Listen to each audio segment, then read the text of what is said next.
Sveiki visi.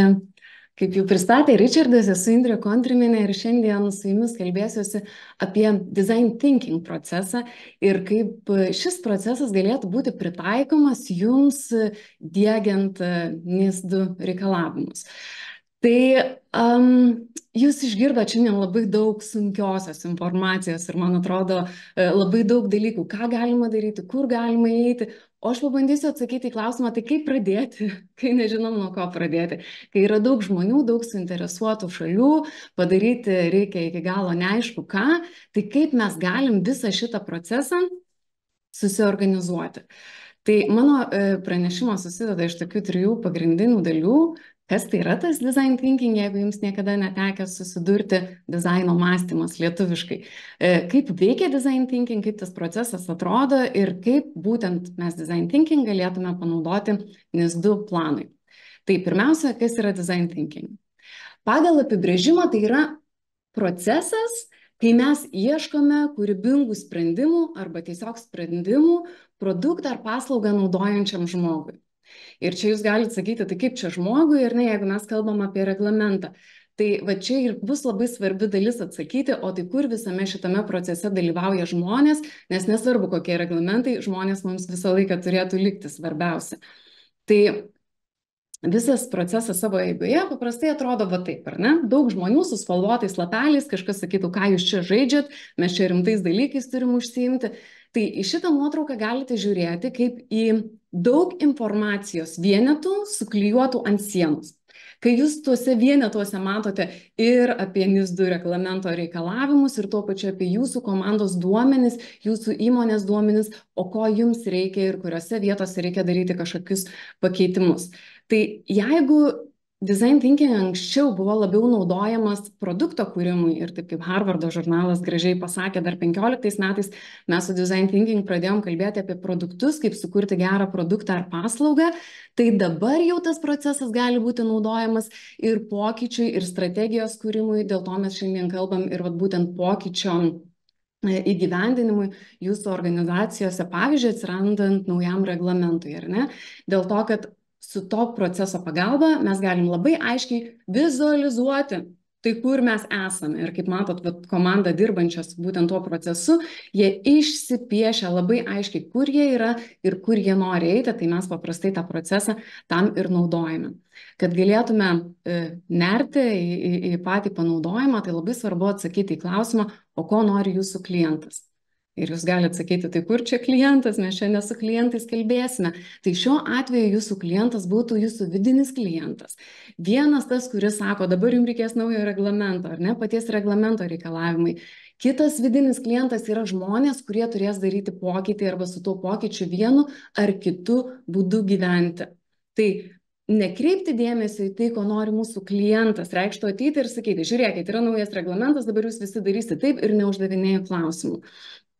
Design thinking kviestų kalbėtis su žmonėmis, įtraukti juos į procesą, kad visas pokytis vyktų komunikuojant ir informuojant visas suinteresuotas šalis.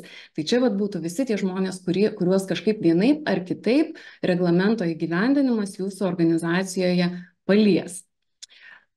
Ir taip išsidėlioja ant visų sienų tai, ką mes turime ir ką mums reikia daryti, keliaujame toliau. Kaip veikia pats procesas? Visas procesas susideda iš tokių 5 pagrindinių žingsnių. Kai mes gauname kažkokią užklausą, tarkim, ar ne, kad reikia įsigyvendinti naują reglamentą, tai mes dažnai pradedam nuo idėjos. Ir sakom, tai ką dabar daryti, ar ne? Gal darom šitą, gal darom šitą, gal darom šitą. Tai design thinking jūs kviečia sugrįžti į pradžią, į empatijos dalį, į duomenų rinkimą, kur mes sakome, gerai, o tai ką mes turime dabar. Ir būtent tie žmonės ar tie subjektai, ką mes įsivardinam savo klientu, šitoje vietoje mes renkame informaciją. Kiek daug informacijos mes šitoje srityje jau turime, ką jau bandėme daryti, kas mums pasiteisino, kas nepasiteisino, kiek daug apie tai jau žino mūsų žmonės, kiek nežino, kiek jūs mes turime įvesti ir visą tą debesį informacijos čia išsirašom ir išsipiešiam, vizualizuojame, kad matytume, kur mes esame. Tada matydami visą debesį informacijos einame į apibrėžimo dalį, kur įsivardinam labai tiksliai, o tai šiandien jūsų kompanijoje, kurioje vietoje mes turim daugiausia rizikų, daugiausiai pralaidumo, kur mums skauda labiausiai ir ką reikėtų labiausiai keisti. Ir tada keliaujame į idėjų dalį. O tai ką dabar su visa ta informacija, kurią mes turim, realiai jau galime daryti. Ir po to yra idealu, kai mes galime paskirti laiko susikurti prototipui, kažkokiai daliai, kurią tikrai realiai galime ištestuoti ir visas tas procesas nėra linijinis. Tai reiškia, kad mes iš testo galime grįžti į idėjų dalį arba į empatijos dalį, priklausomai nuo to, kokį rezultatą mes gavome. Tai yra keletas tokių principų, kurių svarbu laikytis dalyvaujant visame šitame procese. Tai visi pakviesti žmonės turėtų žinoti, kad labai svarbu pasitikėti procesu ir paisyti tų apribojimų. Tai reiškia, pirmoje dalyje mes galime kalbėti ir su ekspertais, ir su projekto įgyvendintojais, ir su tais, kurie visai nepatyrę, ir visų klausomės vienodai, išlaikydami pradedančiųjų požiūrį. Tai reiškia, neateinu su žinojimu, kad tai neveiks, čia yra nesąmonė, mes taip jau bandėm. Tai design thinking procesas būtent leidžia išvengti to nesusikalbėjimo ir sakom, visi ateinam dabar su tuo, su kuo turim ir žiūrim, ką po truputėlį galėsime čia padaryti geriau. Tai smalsumas ir atvirumas tame procese labai svarbu. Ir galiausiai labai svarbu tarpdisciplininės komandos. Tai reiškia, kad dalyvauja ne tik tais tie, kurie apie procesą daug išmano, bet ir tie, kurie, pavyzdžiui, neišmano ir gali užduoti labai gerų kvailų klausimų, iš kurių mums darosi aišku, o tai kurių vietų mes dar nepasižiūrėjome. Tai kuo margesnė komanda, kuo daugiau žmonių iš organizacijos mes įtraukiame, tuo pačiam procesui yra geriau gauti išsamesnį rezultatą. Tai visi tie žingsniai iš eilės. Surenkam informaciją, įsivardinam, kas svarbu, išsivardinam idėjas ir ištestuojam tą, ką realiai galim šiandien jau ištestuoti. Visą tą procesą galima keliauti sprinto pavydalai, metodu. Tai jeigu perskaitytumėte, jeigu pasidomėtumėte šitoje knygoje, rastumėte ir labai konkrečius įrankius, kaip tą daryti, nes kiekvienas iš 5 žingsnių jisai turi savo būdus, kaip jį galima dar išpildyti. Aš jau šiandien jų neturėsiu laiko visų jums supasakoti. Tai galiausiai, kaip galima design thinking panaudoti NIS2 jūsų organizacijoje. Tai pabandom dabar uždėti, ar ne, ant to viso jūsų, ant to nupiešto proceso jūsų patirtį. Jums reikėtų pasirinkti dalyvaujančių žmonės, suinteresuotą šalis ir nusipiešti va tokią kliento kelionę. Ta kliento kelionė gali būti įvairiausių pjūvių. Jinai gali būti iš pjūvio, o kaip technologijos jūsų organizacijai šiandien yra pasiruošę atlaikyti NIS2 reglamentą. Kaip yra pasiruošę procesai, ar ne, kaip šiandien atrodo visas procesas. O galbūt kaip šiandien yra pasiruošę žmonės.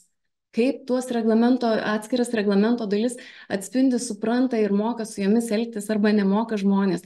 Ir mūsų užduotis yra surasti va tas vietas, kur yra kažkokios spragos, kur mes matom, kad va čia va yra pati sudėtingiausia dalis, nuo kurios mums reikėtų pradėti, nes čia mes matome pačias didžiausias rizikas. Gal tokia vieta jūsų organizacijoje yra ne viena, gal jau yra daugiau, bet tik tais va ties visas išsidėlioja, galite pamatyti. Ir realiai tai atrodo maždaug taip. Čia ta skaidrė tyčia tokia yra neryški, nes yra realios organizacijos atvejs, bet va čia yra visi žingsniai, ką reikia padaryti. Taip pasikeisiu spalvą, bet pirmas žingsnis reikia padaryti mums tai, antras reikia padaryti tai, trečias tai, visi žingsniai įvardinti. Ir čia yra organizacija, ar ne? Ką organizacija daro? Jūs sakot, pas mus tas žingsnis įgyvendintas, va šitas dar yra žingsnis, šitas dar žingsnis yra. O čia mes galim sakyti, o ko iš mūsų prašo NIS2? Ir analogiškai, toje pačioje laiko linijoje sakom, o prašo va štai to ir dar va to prašo. Gali tos linijos netgi būti kelios, ar ne, kur atskirai technologijos ir procesai ir žmonės, tiek kiek jūs matysite, kad yra reikalinga, išsirašom visus tos dalykus ir paskui matot, aš dalyviams daviau tokius balsavimo lapelius. kur sakau, dabar sužymėkite, o kurios dalys pas mus padarytos labai gerai. Ir va jie balsuoja, sako, čia pas mus tobulai išpildyta, va čia irgi tobulai išpildyta. Aš galiu klausti, o kurios dalys padarytos, kurios dalys, pavyzdžiui, yra ypatingai didelės svarbos. Mes vėl galime išsireitinguoti, pasižiūrėti, kad čia didelė svarba arba čia didelė svarba labai yra. Ir tada mes klausime, o tai kurios dalys pas mus yra išpildytos nepakankamai gerai, kur mes matom, kur mums labiausiai skauda. Ir tada vėl, va, jau kita spalva, žmonės sako, nu, va čia va, yra didelė bėda, va čia yra didelė bėda ir va čia yra labai didelė bėda. Net jeigu šitas procesas jums atrodo labai paprastas, jisai yra nepaprastai reikalingas dėl to, kad jūs pamatote, o kaip visi žmonės, kurie dirba prie šito proceso, jį supranta.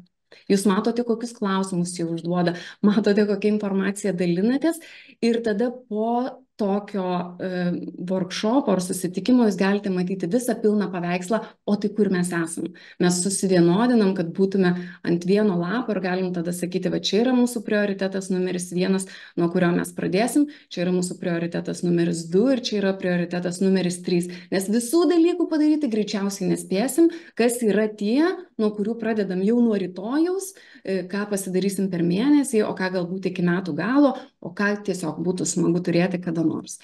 Tai man dar design thinking patinka įvardinti, parodyti per šitą paveikslėlį, kaip įsivaizduokit, kad čia yra jūsų komandos nariai. Ir jie sako, kaip mes džiaugiamės, kad mes suprantam, kaip čia vyksta pas mus tas procesas. Ir jie visi turi mintyse kažką kito. Ir tada, kai jie vizualizuoja ir įsivardina, suprantam, kad gal ne visai vienodai mes čia dalykus matėm. Ir tik po pasikalbėjimo ar tų milijonos lapelių išdėliojimo tinkama seka, mes tada tikrai galim sakyti, dabar aš tikrai džiaugiuosi, kad mes visi suprantam vienodai. Ir kaip Elle Shaloway gražiai pasakė, šita vizualizacija yra reikalinga kaip laužas, aplink kurį mes sustojam ir pasakojam istorijas, kaip tas pats procesas atrodo iš mano perspektyvos, kaip atrodo iš mano perspektyvos ir tada vieni kitus galim geriau suprasti ir priimti geresnius sprendimus. Tai mano pagrindinės rekomendacijos turbūt būtų, kad vizualizuokite informaciją iš visų susijusių šalių. Tiek ir tai, ko prašo NIS2, tiek ir tai, ko prašo žmonės jūsų, suinteresuoti žmonės jūsų organizacijoje, ką mes lengvai galime padaryti, ką padaryti sunku, įsivardinkim ir žinokim. Įsivardinkim prioritetus, nuo ko jūs pradėsite, nes nepadarysite 100 dalykų iš karto, padarysite tuos, kurie dabar svarbiausia ir vizualizuokite tose margose multidisciplininėse komandose, o kokie yra siūlomi sprendimai. Ir vat būtent sprendimų dalyje, būtent šitoje idėjų dalyje, jūs šiandien jau gavot labai daug informacijos, ar ne? Tai jūs galite susirašyti dalykus, kuriuos jūs jau turite patys, galite susirašyti dalykus, ką siūlo dirbtinis intelektas, ką mes dabar labai daug naudojam šituose procesuose, nes jisai padeda sutrumpinti laiko. Lygiai taip pačiai galim klausti Blue Bridge, nežinau, kad jie apie tai daug galvojo ir turi variantų, kuriuos čia tiksliai galima įtraukti šitoje dalyje, kai jūs jau labai gražiai esate tą savo situaciją išanalizavę ir patys. Tai va tiek, didžiausios klaidos, kurias galite padaryti, tai nesikalbėti su klientais ir žmonėm, o tiesiog ateiti ir pasakyti, bus taip, ar ne, nes galvojam, kad čia žmonės mums nieko naujo nebepasakys, pradėti nuo mes neturim idėjų, arba šitas neveiks, jau bandėm, tai pirmiausia tiesiog pasižiūrim, o ką jau turim. Netestuoti, ar ne, visiškai nežiūrėti, o kaip žmonės į tai reaguos ir tęstinumo nebuvimas. Padaryti 1 valandos laiko pakalbėjimą ir po to nedaryti nieko, tai irgi tikrai tada tas procesas nesuveiks. Dėkoju, kad klausėtės ir dabar jau laukiu klausimų.